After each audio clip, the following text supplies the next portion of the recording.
আল্লাহর এই জমিনে আল্লাহর নিজাম বাস্তবায়নের জন্য আমরা চাই এমন একটি রাষ্ট্র গঠন হবে যেই রাষ্ট্রের মধ্যে আল্লাহ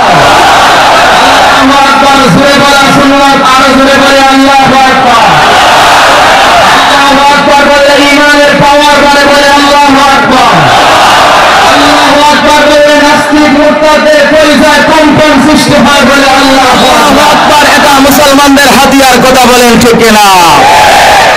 এই নারায়ে তাকবীর আল্লাহু আকবারের স্লোগান দিয়ে যখন মুসলমানরা সামনের দিকে অগ্রসর হবে, খোদার কসম করে বলি এই পৃথিবীর যত পরাশক্তি, এই পৃথিবীর যত তাগুতি শক্তি পলায়ন করতে বাধ্য হবে, কথা বলেন ঠিক কিনা? সিলেটের মুসলমান রাজা গৌর গোবিন্দ যখন শাহজালাল মুজাররদে ইয়ামানির সাথে রাজা গৌর গোবিন্দের যখন লড়াই হয়েছিল, শাহজালাল মুজাররদে ইয়ামানি যখন নারায়ে তাকবীরের স্লোগান দিয়েছিলেন, রাজা গৌর গোবিন্দের মসনদ ভেঙে চুরমার হয়ে গিয়েছিল, কথা বলেন ঠিক কিনা? আমরা শাহজালালের উত্তরসূরি, আমরা শায়েখে কাতিয়ার উত্তরসূরি, আমরা শায়েখে গাজীনগরের উত্তরসূরি। এই দেশ মুসলমানের দেশ, কথা বলেন ঠিক কিনা? এই দেশ ইসলামের দেশ, এই দেশ মুসলমানের দেশ। এই দেশের মধ্যে কোন ইসকন থেকে আমাদের মুসলমানের উপর আক্রমণ করবে আর আমরা বসে বসে আঙ্গুল চুষবো, এটা হতে পারে না, বলেন ঠিক কিনা? মুসলমান আমাদের অ্যাডভোকেট সাইফুল ইসলাম আলিফকে আদালত প্রাঙ্গণে যে ইসকন সদস্য হত্যা করেছে, এই হত্যার মাধ্যমে তারা প্রমাণ করেছে এই পৃথিবীর জমিনে সবচেয়ে বড় জঙ্গি সংগঠন হলো, সন্ত্রাসী সংগঠন হলো ইসকন, কথা বলেন ঠিক কিনা? আমরা এদেশের হিন্দুদেরকে জানিয়ে দিতে চাই, আপনারা বাংলাদেশ সরকারের সব সুবিধা ভোগ করেন। ফিলিস্তিন, আফগানিস্তান সহ গোটা বিশ্বের মধ্যে আজকে দেখা যায় যেদিকে মুসলমানের আর্তনাদ শোনা যায়, দেখা যায় মুসলমানরা নির্যাতিত হচ্ছে। মুসলমান বিগত কয়েক বছর যাবৎ যারা এই দেশের উলামায়ে কেরামকে লাঞ্ছিত করতে চেয়েছিল, অপদস্থ করতে চেয়েছিল, যারা আমাদের হাতে হ্যান্ডকাফ লাগিয়েছিল, যারা রফিকুল ইসলাম মাদানির হাতে হ্যান্ডকাফ লাগিয়ে যারা রিমান্ডে নিয়েছিল, যারা আল্লামা মামুনুল হকের হাতে যারা হ্যান্ডকাফ লাগিয়েছিল, আজকে যারা চেয়েছিল এই বাংলার জমিন থেকে আলেমদেরকে বিচ্ছিন্ন করবে, আলেমরা যখন আমরা মাঠে নেমেছিলাম তখন আমাদেরকে গ্রেফতার করা হলো, আমাদেরকে কারারুদ্ধ করা হলো।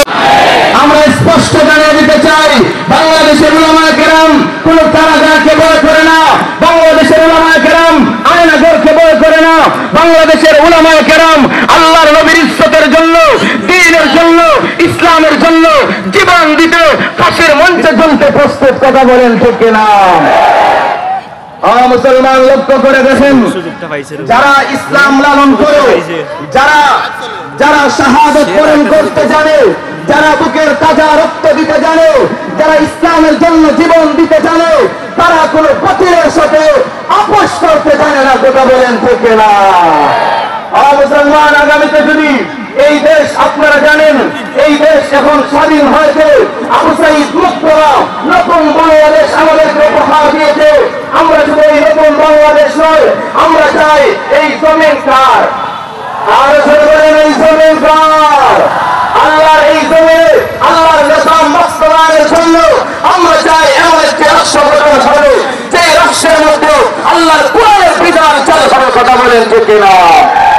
আগামীতে যদি এই রাষ্ট্রের মধ্যে, এই বাংলার জমিনের মধ্যে আল্লাহর কোরআনের বিধান বাস্তবায়নের জন্য, আল্লাহর নবীর ইজ্জতের হেফাজত করার জন্য যদি আমাদের এই দেশের হক্কানি উলামায়ে কেরাম, আমির হেফাজত আল্লামা শাহ মুফিদুল্লাহ বাংলাদেশে যদি আমাদের ডাক দেন, অতীতের ন্যায় ও যুবক প্রায় বলতে চাই, ও আমার প্রায় স্পন্দন যুব সমাজ তোমাদেরকে বলতে চাই, আমরা আল্লাহর নবীর ইজ্জতের জন্য, এই দেশে ইসলামের রাজ কায়েমের জন্য কাপড় মাথায় বেঁধে দিয়ে রাজপথে নামতে কারা কারা প্রস্তুত, হাত তুলে দেখায়।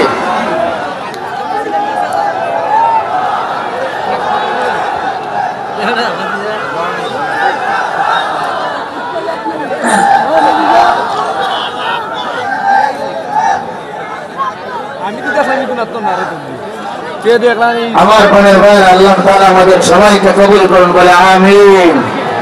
রফিকুল ইসলাম মাদানী সাহেব আসতেছেন, রফিকুল ইসলাম মাদানী সাহেবের বয়ান আপনারা শুনবেন। আমি আপনাদের সামনে কর্তৃপক্ষের আদেশে কোরআনুল কারীম থেকে একখানা আয়াতে কারিমা তিলাওয়াত করেছি। আল্লাহ যদি তৌফিক দান করেন সংক্ষিপ্ত কিছু কথা বলবো। সবাই সুশৃঙ্খল ভাবে বসতে রাজি আছেন তো ইনশাআল্লাহ? আজকের এই মাহফিল আমাদের প্রমাণের উপর আক্রমণ করবে, আর আমরা বসে বসে আঙ্গুল চুষবাটা হতে পারে না, বলেন ঠিক না?